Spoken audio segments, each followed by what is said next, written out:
Hello, dear friends. I hope you're having a very, very good day today. My name is Callis Rascal. I'm a music producer and an English teacher, a deep thinker. I studied English literature at university, and I also study religions, geography, geopolitics, philosophy, and history, and most of the things that seem sophisticated for younger generation.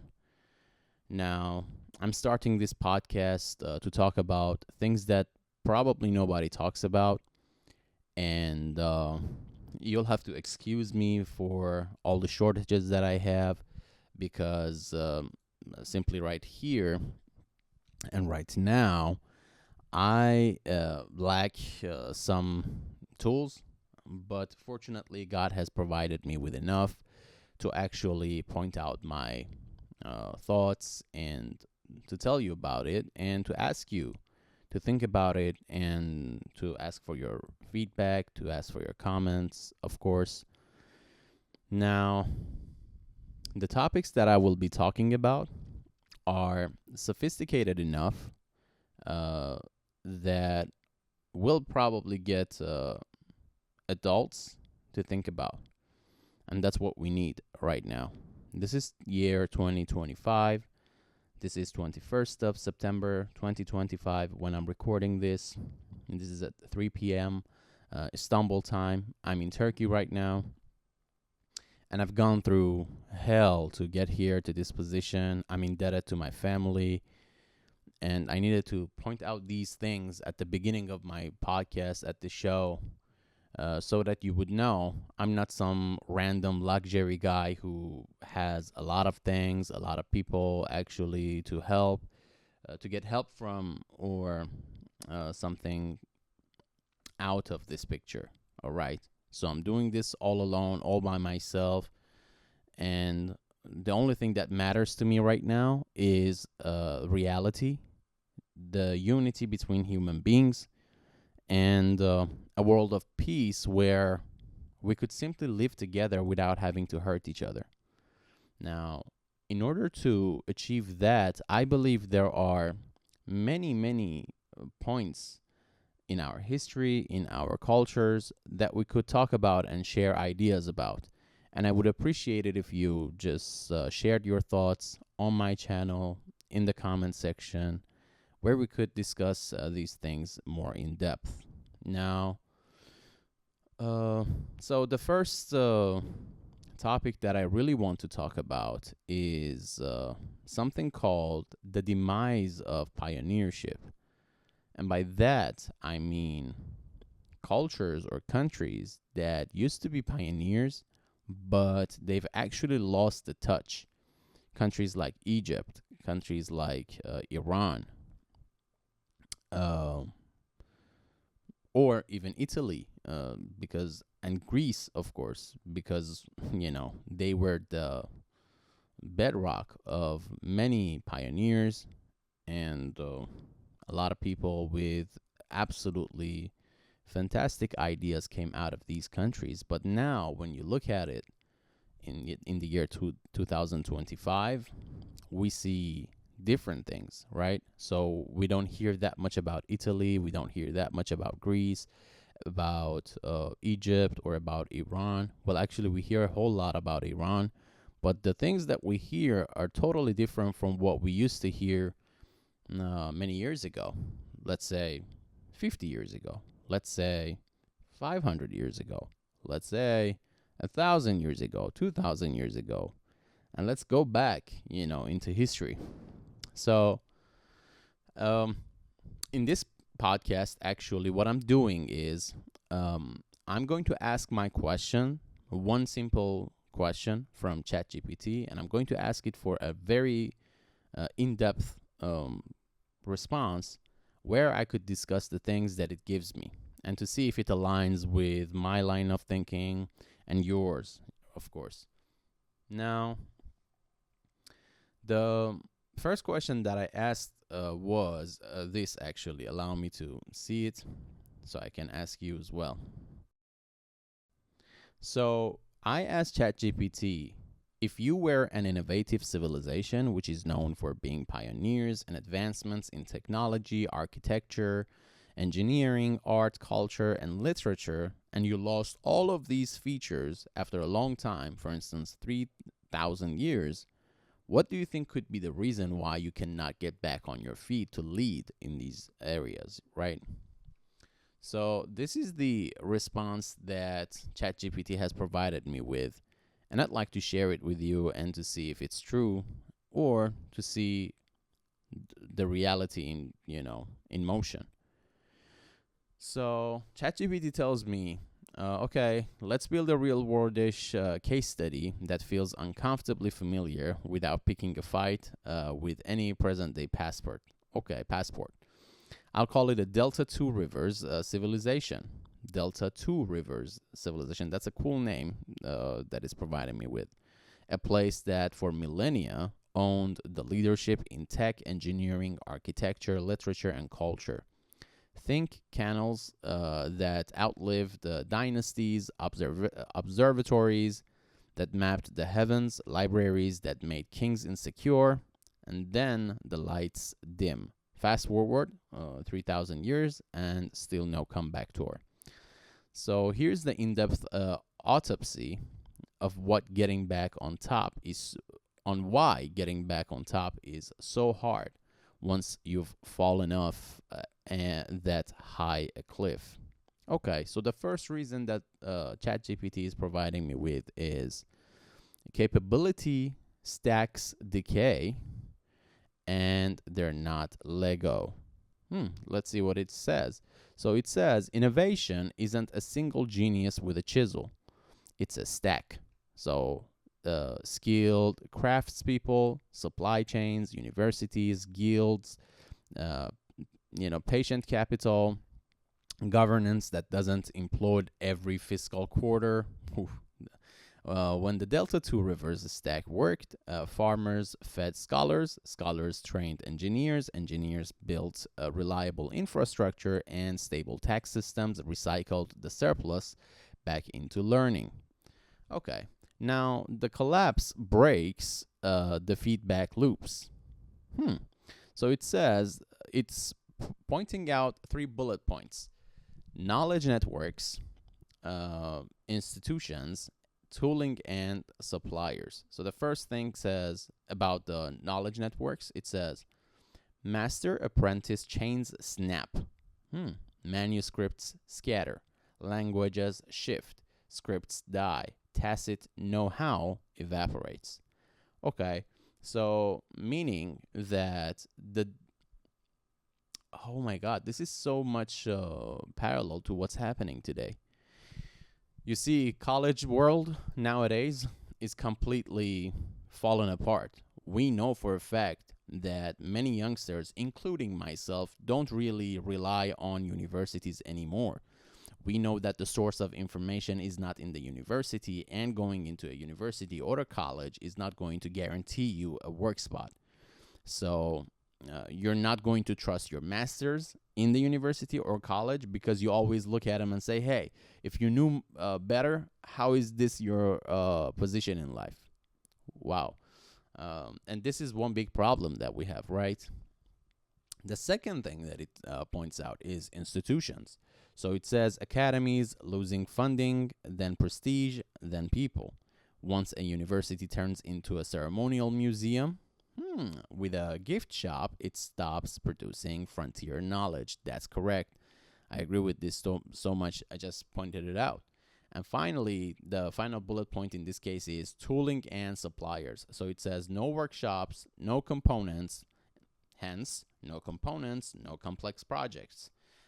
Try building an observatory when nobody can make precision lenses anymore.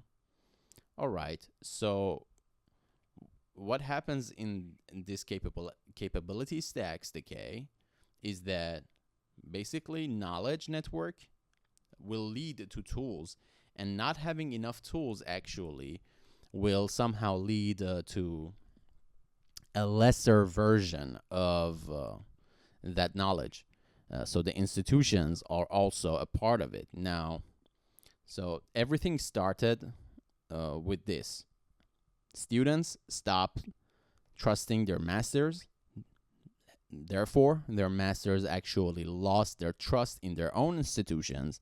And because the institution actually lost everything, it doesn't literally have anything more to offer. So the tools will be also lost in this case. Now, the final sentence in this sense is recreating a stack from scratch is like rebuilding a cathedral from ashes using IKEA instructions that burned too. Whew, that's nice to say. Now, the second possible reason is the world moved, but your geography didn't. I agree with that. And before I even get into depth of what ChatGPT has provided me with, I have to say that we know that for a fact, many countries, including Egypt, Iran, Italy, and Greece, they actually stopped moving forward from a certain point in history. And we can dive in deeper, in the future causes, because I just thought of something that was related, but I'm not going to dive into it. However, in this case, I have to say that these countries, specifically, speaking about Iran, Egypt, Italy, and Greece, we simply stopped moving forward because we became too proud of our history, our culture, our traditions. And we say, yeah, this is the right move, this is the right thing to do, this is the right way to live, and that's it. At the same time, many other countries, including China, the United States, France, Germany, especially after World War II, they moved forward with this. They realized that there was lack of advancement, lack of pioneership, lack of innovation, and they saw the need for these. So they decided, okay, we're going to move forward with this. So we simply fell behind the race. All right. Now, in this case, ChatGPT tells me trade winds, sea lanes, and checkpoints decide where wealth flows. Okay. The Delta Two Rivers region once sat at the crossroad of everything. True. The Silk Road. I wanted to go like Belt and Road Initiative, but this is Silk Road, right? So it starts with, again, a few bullet points, which is 3. He says trade routes rerouted, environmental drift, and geopolitical gravity. Okay, that's basically what I said. So, except for the trade routes, I never thought about this to point out, actually. So it says that with new maritime tech, inland river brilliance meant less when blue water navies made coastal empires the new meta. Okay. And environmental drift, which is with salinization, river course changes, silted canals, drought cycles. Yesterday's fertile cradle became today's please pass the grain imports. True. Many countries became like this. And finally, geopolitical gravity. So once you stop being the route everyone needs, you start being the place everyone passes by. Wow. Capital follows convenience. That's correct. So right now we know that countries like Egypt, Iran, Italy, and Greece are not the places where everyone want to go to. I rarely hear people saying, yeah, I want to move to Iran because there is a brighter future for me, or Egypt, or even Italy or Greece. You rarely hear people talking about trade, doing trade in Greece. Like, I very seldom hear that. I don't even hear it, to be honest. Maybe there is a point in it, but maybe they're actually giving out something that's good, but we don't hear it anymore. So right now, the only name that keeps popping out when it comes to trade is China. That's it. And the fight is between China and the United States. So these two countries have become the trade ends or the trade checkpoints on Earth. Everybody either wants to go to United States or doesn't want to go to China but wants to work with it. Now, we don't want to go to China because we don't know Chinese, because the propaganda calls it a communist country. There are a lot of lies about China that's being put out right now. However, about United States, it's the exact opposite. So the United States, using media outlets, have decided, yes, we are actually the advantage point for everyone. But it's not true as well. So the next reason it comes up with is conquest and extraction locking long, boring stagnation. A good title. Our case study endures centuries of new management. Okay, so we have imperial overlays, colonial incentives, and administrative churn. Okay, so let's see how it goes. Before we dive into the reasons or the bullet points of ChatGPT, we know for a fact that many countries after the Second World War became the leaders, the G7, the G20, all these international organizations and names that keep popping out. However,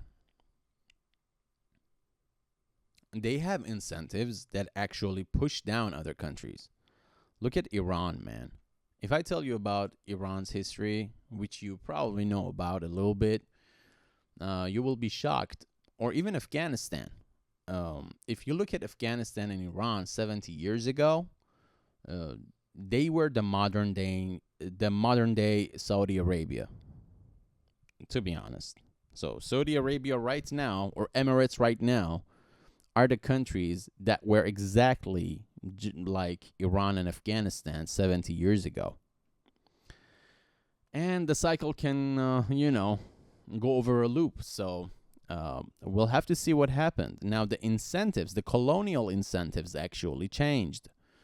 We saw that after probably 40 years of advancement in technology, in economy in Iran, the Shah of Iran actually decided, well, we're not going to give in to colonial incentives. We're not going to give in to their demands.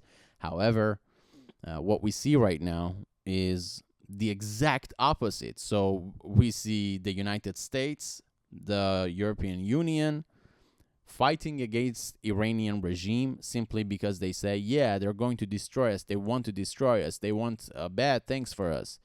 And I can't disagree with that, because many people are extremists, even in Iran right now, especially in Afghanistan. And extremism, I believe, is just one of the reasons why these incentives keep changing so much. So they go to extremes, right? We have the right-wingers in the United States pushing for the Armageddon. We have the Jewish state actually asking for the Messiah coming out. And they keep pushing this extremist idea that, yeah, Muslims, especially the Shiites, are trying to destroy us and simply delete us from Earth. And the exact opposite is being told about Iran, about the government in Iran, of course, even in Afghanistan with the Taliban. They say, yeah, the United States wants us down. They don't want us to prosper. They don't want us to progress. That's the same kind of mentality that they have in these countries, right? Now, the bullet points point out that with the imperial overlays, every empire adds taxes, garrison, and a governor whose KPI is remittances, not R&D. Okay, that's correct. So research and development is just, lost in these countries. There is research, but there is no development most of the time. I know about the case of Iran so much. This is probably the same about Egypt. There are researchers, there are Egyptian researchers, Egyptian scientists, Iranian scientists, or researchers who simply leave this country, get to the United States for a better life. And in term, I mean, when I say better life, I mean a better economic situation where they could somehow uphold their day-to-day life. They could have some saving, they could keep improving what belongings they have in their houses. And with colonial incentives, it says, extract raw stuff cheap, import finished goods expensive.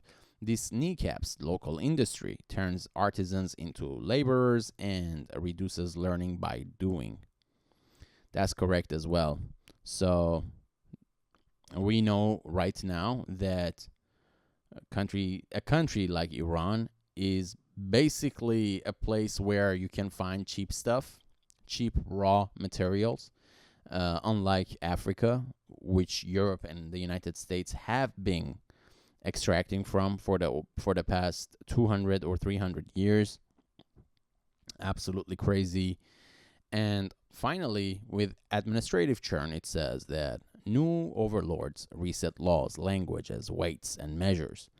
Legal fragmentation raises transaction costs and nukes investor confidence. That's correct also. So there are many laws. We have sanctions right now put on every single country. We have the tariff war right now with Trump. And everybody's trying to say, yeah, I'm the better one. Especially, I mean, come on. If you just listen to Trump talking, he keeps claiming that he's the king of the kings, the emperor. Nobody's doing anything as good as I am. He kept bullying Biden for being forgetting old men, but he doesn't even know the name of the countries that are going to have fights, but they didn't because of some economic incentive that actually Trump and his administration actually provided them with, not even he himself. So I hate the fact that Trump is trying to get credit for everything that his team are doing. Okay, so the next thing that AI actually puts out is culture shifts from experimental to defensive. Okay, now that's new. So after repeated shocks, societies develop antibodies against risk. Good. So orthodoxy hardens. That's correct. When the past is the only stable thing you've got, you idolize it. Oh my God. Everything goes into guarding cannons, not questioning them. Exactly. This is the main point I wanted to talk about, especially about culture in Egypt, in Iran. You see, Iranians are, including myself, we are too proud of our past. We are too proud of our history. We are too proud of 800 years ago, 900 years ago. We used to have poets. We used to have scientists who actually set the bedrock for new mathematics discoveries, And we keep referring back to them. Yeah, we had this, we had that, blah, blah, blah. This is actually the main reason why we can't keep growing. Although we have many good scientists, even to the day, but they're not actually working only for Iran now. And it's not a bad thing. I'm not saying it as if it's a bad thing. So if a scientist moves to the United States and starts becoming the pioneer about AI generation or AI advancement, that's a good thing for humanity in total. I'm not saying that these advancements only should stay in one part of this planet and not go to the other side. And I'm not a globalist. So the second reason is statue flips. It says scholars morph into courtiers. Oh yes, artists cater to patrons. That's wow. That's so correct. Engineers become maintenance crews for ancient monuments rather than builders of new ones. That's correct. Look at New York City Metro station. It's just being maintained. Look at the situation in Paris metro stations. It's just being maintained. Today, I just saw a news about a nuclear cooler in Texas that was taken down after 50 years of being inactive, finally. Oh my God. So let's talk about this.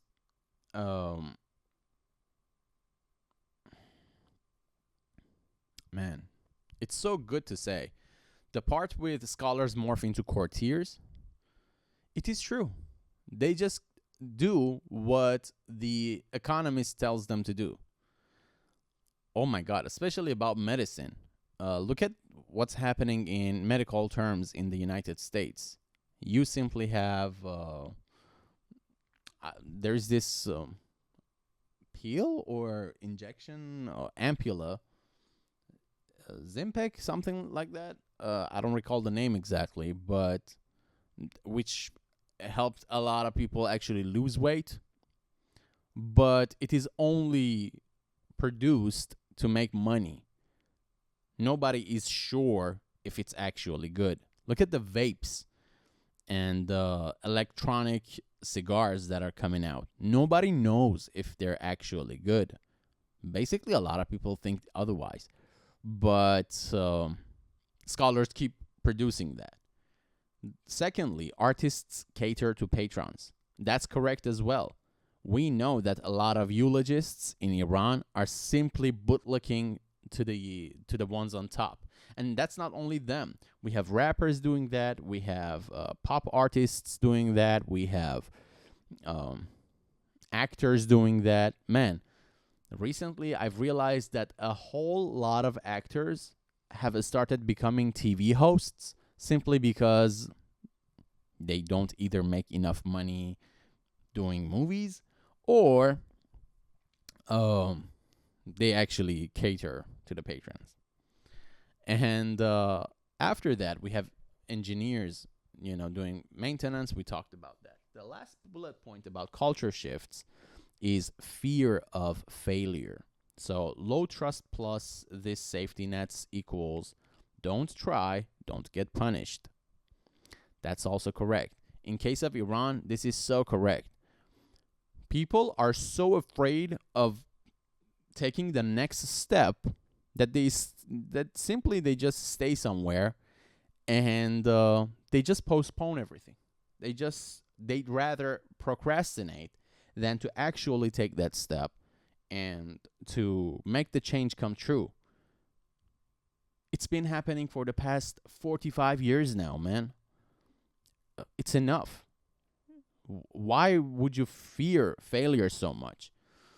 During the past 20 years, there's been talks of going into direct talks with the United States in order to actually handle thoughts and handle things together, However, the propagandists in Iran actually keep claiming that if you make a deal with the United States, it's a failure.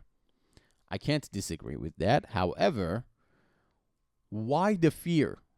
Why would you project this fear so much rather than trying it once and seeing the failure coming out? The failure will show you the difference. You see, and the same thing is true even with Russia. A lot of people in Iran say that Russia has never treated us fairly. They've always betrayed us. They've always, somehow done something behind our backs. Okay, so as I was saying, we keep projecting fear for people across the globe, for people in our own countries, and we simply say, okay, we don't want to try new things. If we make a deal with the United States, it's going to be a failure. If we make a deal with Russia, they're going to betray us. If we make a deal with China, they're going to actually colonize us. Man, stop that. Stop talking about what you learned in history and start making history. That's the point that we need right now. Honestly, that's the only thing that's going to make a change for the better, rather than sticking to the past and sticking to the historians. Well, yeah, right. Everyone knows that right now no country is going to work for the benefit of others. However, we can work together for each other's benefit, right? Now, there might be some entities like the United States who actually claim that they must get what they want. Otherwise, they will destroy the other one or the other party. But we will deal with that later. Now, the next one is brain drain becomes a one-way valve. We talked about this, how engineers actually from Iran or Egypt or Italy or Greece, basically everyone in Europe, in China, all these places, Japan, Africa, South America, it's a one-way valve. Everybody wants to get into the United States because they think there is a better life just sitting there for them, waiting for them. It's absolutely nonsense, in my opinion. This shouldn't be like this. I'm not saying that it's not true that if you move to the United States, you may actually have a better chance of making a life for yourself, for your family. You may have a chance, though. It's not as if you're definitely going to have that chance and you're going to take it, and that chance is going to turn out to be positive for you. And so it talks about the immigration, diaspora lock-in. It says once 3 generations are gone, their networks, capital, and kids' accents stay gone. True. So if I move to another country right now from my origins from Iran, I will probably carry some of my stuff with me, but the family that I make in the new place are going to be from that place. And that's one of the big problems that America has today. They keep saying that we don't want immigrants, while all generations in the United States come actually from immigrants. For God's sake. Logic, man. Like simple logic. We are possibly all immigrants when you date back in history. We know where the first civilization came, or we know where the first immigrants actually landed, and we know why they landed there, because of cheap raw materials, water access, places where they could farm easily. So immigration has always been a humane and logical way of living. So you can't. This earth actually was designed in this way. There are places on this earth where you can't live. You have no other option, so you have to work with earth and you have to adapt yourself accordingly. Hear me out in the next 5 years. Within the next 5 years, we will probably see what? Droughts, floodings, storms, wildfires. We are already seeing a lot of those, but these will keep going up. This will keep getting worse, and there is no way to fight it. And the final bullet point is signaling equilibrium. So global firms stop looking locally for frontier work, which starves the next cohort of apprentices. Congratulations, you've exported your future. True. So as long as you keep creating, let's say, chain stores, chain restaurants, chain whatever, you're basically destroying local communities. And it's funny because local communities were the things, or were the place where these cities were built from. We still depend on farmers, and we should depend on them. Take a second and just analyze this. We depend on farmers, and we should. It's not as if, yeah, 10 years from now, we don't need farmers. No, we need them now. We will need them in the future. We used to need them in the first place. Like, basically, our whole civilization is based on farming. I hate the fact that youngsters in villages want and desire to move to a city simply because there is more money, which there isn't, honestly. If you're smart, you will know this. Um, it's I'm going to actually tell you a story. It is so funny. So I was talking to a friend of mine, and he went to a village where he actually has a house, and he moved there with his father.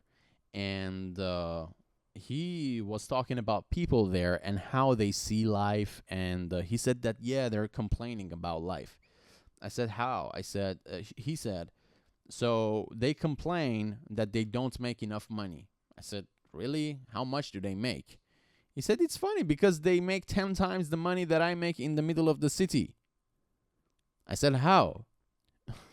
And he said, they just keep doing the same thing over and over, and that's why they're tired of it. Although they're making 10 times the money that somebody makes in the middle of the city.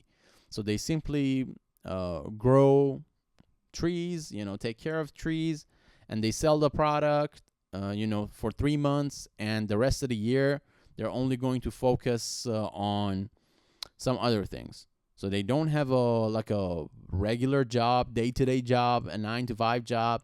And what they do is just focus on farming, focus on gardening, and they're tired of it. Although they're making 10 times the money that a city, let's say, inhabitant is actually making. Now, the final point that we have here, not the final, we have 10 actually. We have 10 points. We're at point 6 now. So, state capacity erodes just enough to matter. You don't need perfection. True. You do need predictability. That's correct. So, capricious rules, right? Permits, customs, courts that roll dice. Wow. Innovators hate roulettes. That's correct. So, a lot of the problems that we have right now in Iran, in Egypt, in India somehow, is because of all these permissions, all these rules. Man, if you want to start a company in Iran or in Egypt, you don't even know where to start. You don't even know how to start unless you actually have someone who puts you there. Even in India, I know the bureaucracy is so tough that it doesn't allow you to do the action by the day. So even here, right now, I came to Turkey and I tried to register for a university. And they told me after your registration is done, it will take 45 days until we send you the ID card, which shows that you are actually a student here. So therefore, you could open a bank account. What's the point of me waiting for 45 days until I get my ID card here, man? The bureaucracy is just like rolling dice. You don't know what's going to happen. You can even see this in online shows, especially those about immigration. So you open up YouTube, you simply search life in Turkey as an expat, and you start seeing a vlog of somebody going into a shopping center and talking about how life is in Turkey. Dude, the reality is so much different from what you hear on the internet. The reality is so much different from what you see on the net, basically on your Instagram accounts, on your TikTok accounts. It's so much different, so much more different. And you have to just go there and you have to experience it by yourself in order to be able to learn about it. And that's painful as well. Now, in this case, the next bullet point with state capacity is underfunded basics. True. We said there is no much money out there. It's very difficult right now to find a sponsor to give you enough money to do something, to run a business. And and they will probably ask you for a 25% commission, on the money. So when you're going to pay them back, you have to pay 25% more than what you earned, and then you're indebted to them, and then da da da da da. Oh my God, this is also one of the biggest problems that we have now. Man, this is called riba in Islam.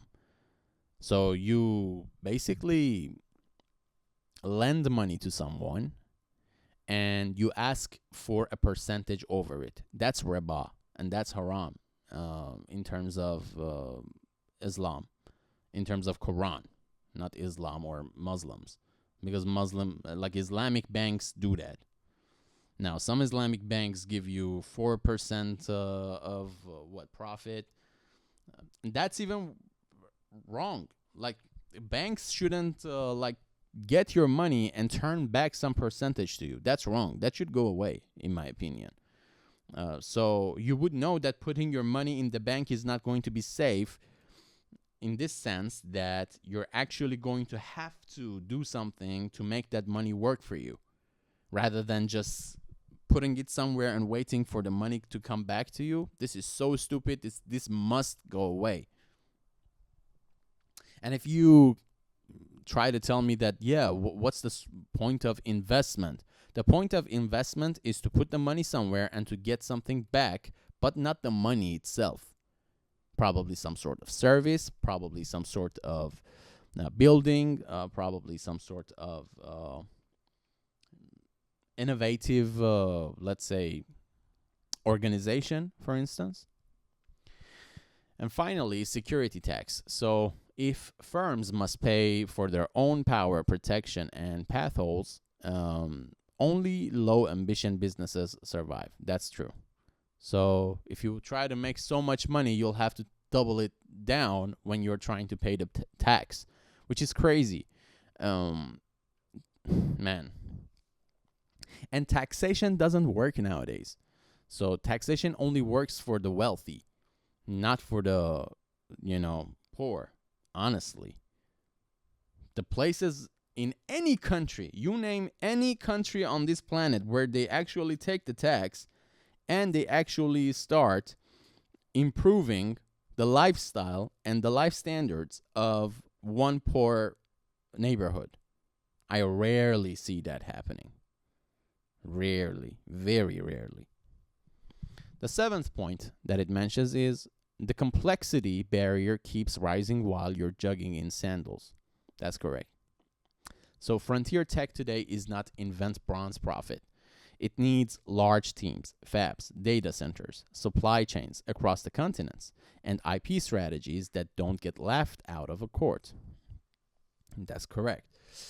Now we have S-curves saturated elsewhere. So by the time you're ready to catch up in industry X, global leaders are already pivoting to industry X plus one. That's also correct.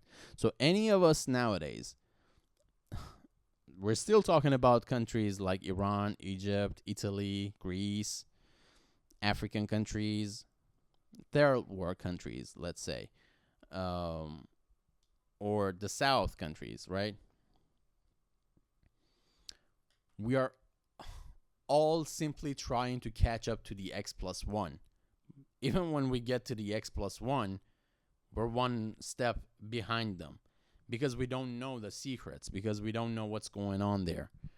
And the deal is that all these companies actually have scholars who are pioneers in this sense, but they're not letting them go. They have NDAs, they have all these sorts of agreements with these scholars that doesn't allow them to share their knowledge with other people. So while we say that internet is being used for free information, it's the exact opposite. And many people are not actually getting what they deserve simply because there is one big tech company who owns the patents. I've recently heard about how GTA 6 has patented water reflections and water physics, and it doesn't allow anybody else to even study the same thing or try to implement the same thing in their own work. What the hell? This exclusiveship or this exclusivity should just go away.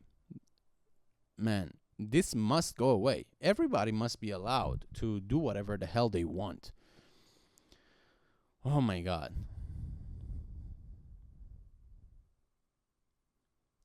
Excuse me for getting mad a little bit. I didn't mean it to happen this way, but it's so illogical that I just can't keep calm in this sense. Then it says complementary assets. So venture capital depth, standards, bodies participation, procurement that buys new tech instead of the cheapest legacy vendor, missing complement block diffusion. Yeah, that's also correct. So we have Chinese products coming out, and we also have BMW is being made in Germany. No, everybody down talks Chinese products right now, especially Chinese cars, Chinese EV. Look at how Trump talks about it. Look at how Elon Musk talks about it. So in order to get yourself somewhere to a specific point to show that you're good, you actually have to down talk other people.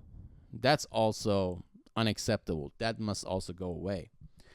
And finally, regulatory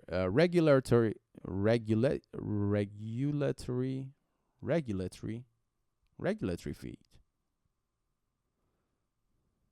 Regulation fit. Regulatory fit. Okay. Regulatory fit. So bio, AI, energy storage, aerospace all need regulators who can read the math and won't shipwreck timelines out of fear. That is also correct, but I don't think if that's correct in the case of these countries. Okay. Although there are, yes, correct. Like when we keep combining religion and advancements in terms of technology and blah, blah, blah, there are people who actually keep pushing this back out of the fear that we will lose control over people. That's not also true. Look, God works in mysterious ways. If you don't have bad intentions, everything can possibly turn out good. But if you simply have a bad intention at the beginning, even if you're doing something that seems good, will definitely turn bad. And that's what we're seeing today. The 8th one, the resources and heritage traps. We talked about this. Resource trap. We see in Iran, they keep talking about how much oil. Do you know how much oil we have? Do you know how much resources we have that we can't use, but all the countries are, trying to take advantage of this, blah, blah, blah. And then you have the governors coming and saying, yeah, the United States only wants to take away our resources and blah, blah, blah. It's simply stupid. We all live on Earth, one planet Earth. We should find a way to make this deal work for us, not to force ourselves into believing that if we cut stuff into splits and use it in rations, then other countries will respect us for it. What's the point of being respected? There is no respect in keeping something until you die. The other day I just saw a reels on Instagram. It was a guy who actually inherited something from his grandfather, but they hadn't found the heritage after 40 years. And after 40 years, they found a luggage filled with, money bills, basically. And when they saw the bills, they realized that the bills were for 40 years ago. And the point was that all the money that was in the luggage didn't worth anything at this time, at this point of history, actually, because simply that the currency in that country actually plummeted, right? So That's also one thing that's happening right now. Like ever since 15 years ago, I heard about the fact that, yeah, oil is not going to be the resource to go to after a few years because we don't want to use oil anymore.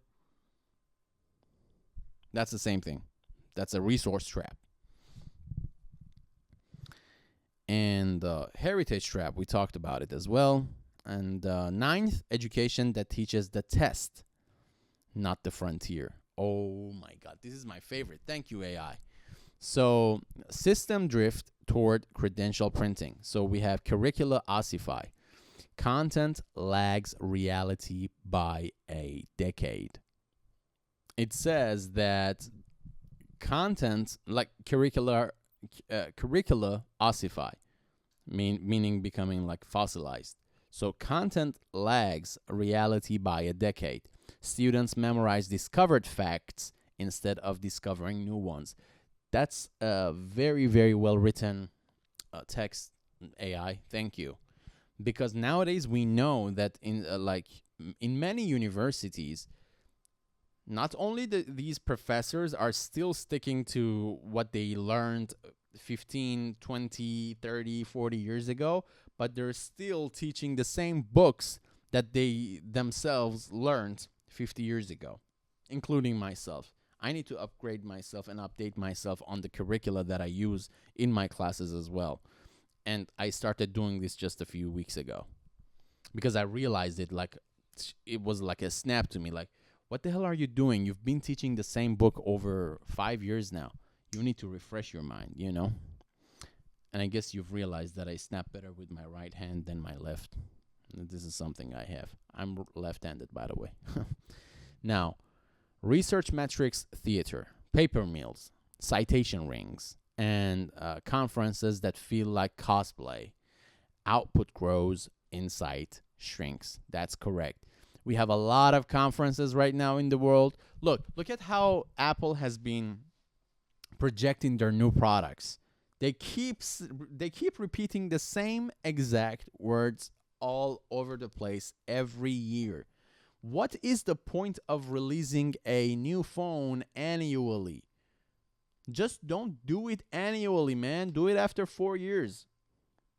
Try creating something that could stand or stay alive for over 4 years or 5 years instead of trying to create something every year that won't work for you even after a year. We know for a fact that battery capacities are working best probably like 1 year. That's the most that they work well for you.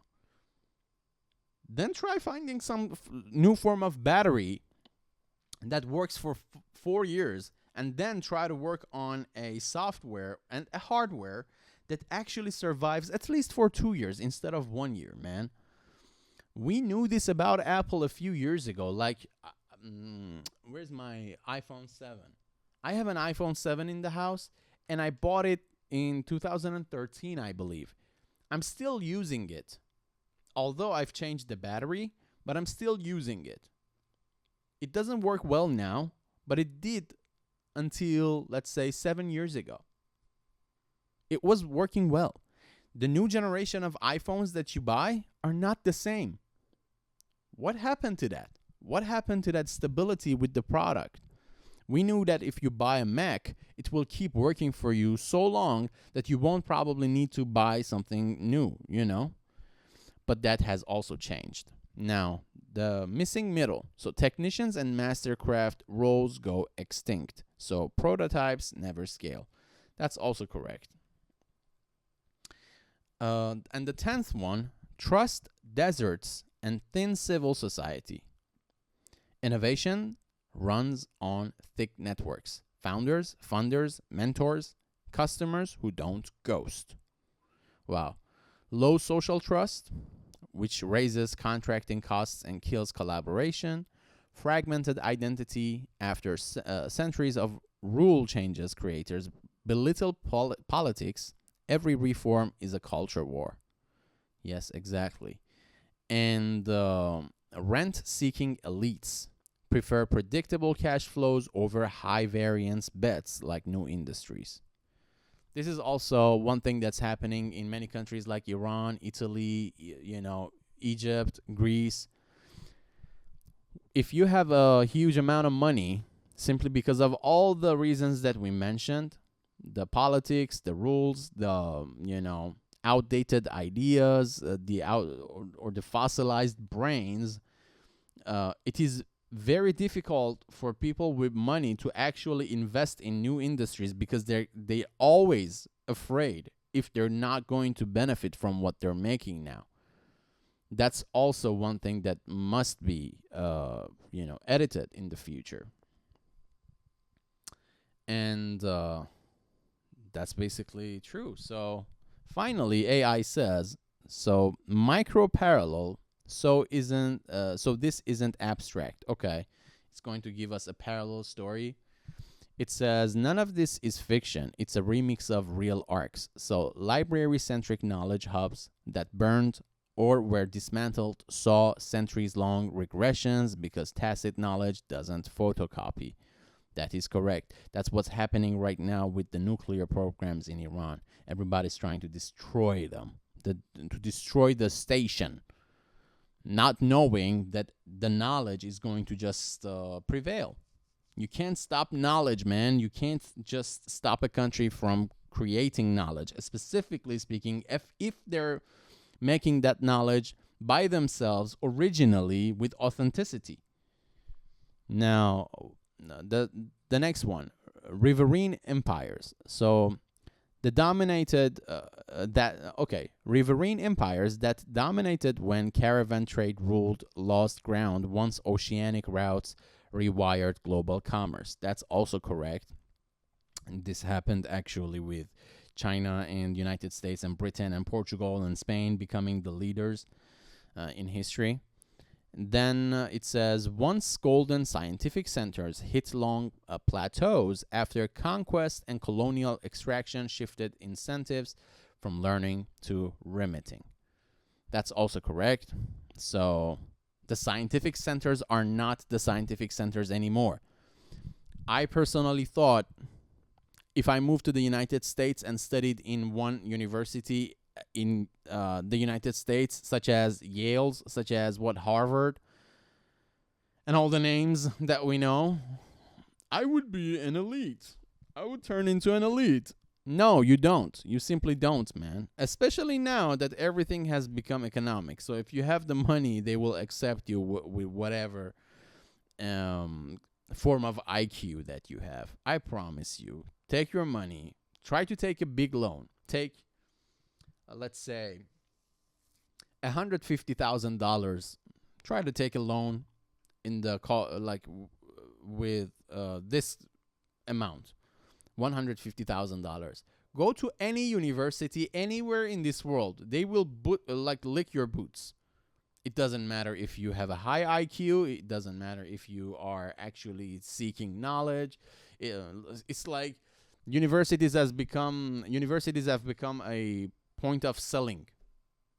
They sell knowledge now. They sell a university seat to you guys. This is also going to change very drastically, probably within the next 10 years. And it says city-states with dazzling art and engineering slid into museum economies, while industrial power consolidated around coal, steam, and later code. That's correct. That's exactly what happened with China, right? So comparing Iran and China, Iran has become a museum of advancements, and China is actually consolidating itself with industry using the same resources that Iranians used to use like 200 years ago to, not 200 years ago, let's say 70 years ago, to basically build their economy or build their industry. And finally, it says different places, same mechanics. So capability stacks decay, network reroute, minds leave, and institutions ossify. The longer it lasts, the harder the reversal. This is a sad truth, honestly. So it is very difficult for Iranians to accept the truth that they are not the leaders of the world anymore. They are not the leaders in terms of culture, tradition. Um, we are not the leaders. I'm not saying that we don't have a good culture. I'm not saying that we have bad traditions. No, that's not what I'm saying. I'm just saying that we're not the leaders anymore. Nobody in the world looks at Iran and say, hey, look at their culture. Let's just copy them now. Except we have, instead, we have Iranians actually trying to copy everything that they see in the Western media. We have girls who try to date 5 boys in one day and ghost all of them and then move on to the next one. And the 5 boys that we have are trying to actually date 50 girls in 3 months probably, just to find one that could sleep with for one night. This is not Iranian culture, man. This is not Iranian tradition. I hope you understand what I'm saying now. Oh my God. That's not Middle Eastern. Let's not just call it Iranian. That's not even the Italian tradition. That's not even the Greek tradition. And finally, AI tells me, why just try harder doesn't work. Just try harder, Try harder. That's what they keep telling us. The mullahs. Oh my God. I have a bad thing for them as well coming up in the next few episodes. So, to lead again, you would need simultaneous wins across 10 interlocking systems. Sequential fixes fail because each subsystem blocks the next. That's completely correct. So you can't keep talent without research labs. Remember that. I'm just agreeing with whatever AI is putting out because it seems so logical to me now. You can't fund labs without export engines. That's correct. You can't build export engines without ports, power, and predictable courts. Correct. Predictability, man. Look at China. When the Chinese leader now says something, the whole system must follow it. That's why they're becoming the leaders of the world right now. You don't see anybody in the Communist Party just going against the leader. You see some of them arguing with him, but you don't see the system working against that dream, the China dream that she has actually put out. And you can't reform courts without political legitimacy. That's correct as well.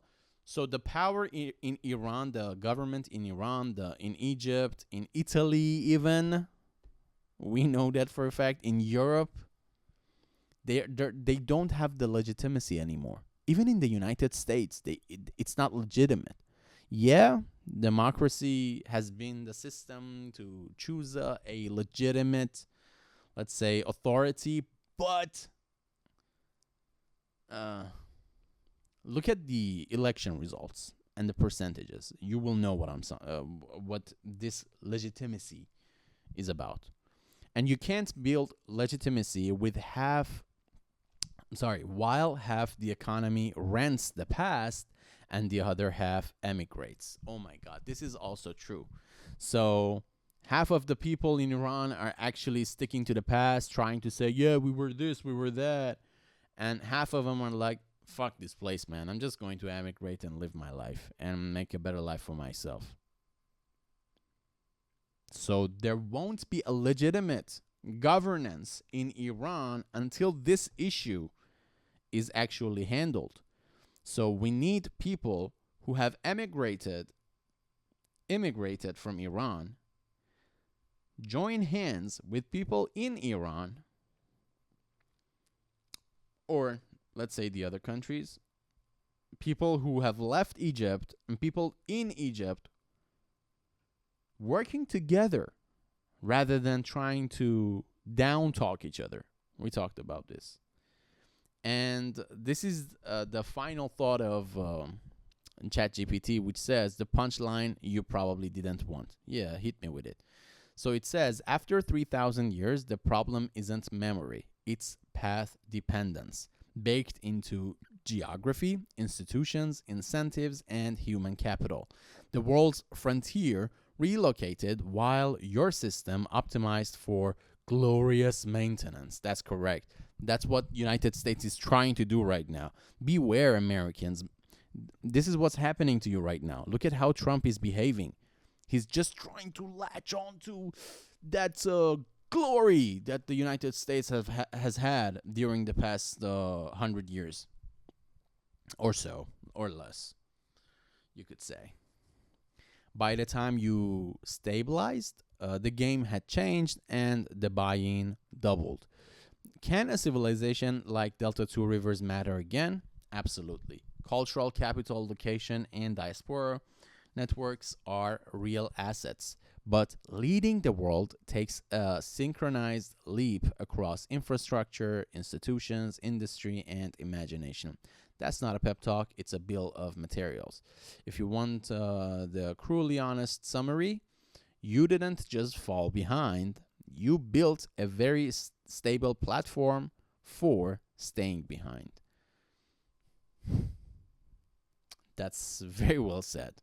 So, my last word to Iranians, to Egyptians, to Africans, to South Americans, to the Filipinos, the people across the globe who are always thought of as the underdogs.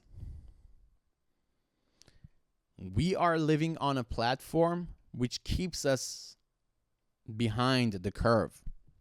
We need to change that. And in order to change that, we need to rewind the way that we came. So first, we need to build a legitimate governance, which is built of the combination of immigrants and the people of the origins. Then we have to reform the courts, which actually leads to predictability and helps us become more predictable. And then you will have the power, the ports, and the export engines, right? And then you will actually have the export engines working for you to fund your labs. And finally, your research labs will keep your talent in sight. This is a very well written analysis of what's happening to many countries in the world, including Iran, Egypt, Eastern European countries, African countries, South American countries, even the Caribbean countries, excluding the United States, because it's still working for the United States, but I believe the United States is still pushing towards that mentality, which forces them to send all of their people away to other parts of the world. You see, the cycle repeats itself, the loop. Very well, very well. Thank you for bearing with me. Thank you for tolerating me for 1 hour and some minutes and listening to what I said. I hope to improve the quality of this show, episode by episode. And if you support me, if you like to support me, please hit that like button, hit that subscribe button, and of course, put the comments down. I didn't say this at the beginning of the show because I simply hate it myself when I see somebody talk on YouTube like this. Like the first thing they say, yeah, hit this subscribe button. Shut the hell up, man. If I like you, I will do this. But yeah, this was just a remembrance. So I was just trying to remind you of, doing something nice to help me actually get a wider audience. And I hope to see you in the next one. I have a very nice time with you, and I hopefully will see you very soon. Have a beautiful day. Goodbye.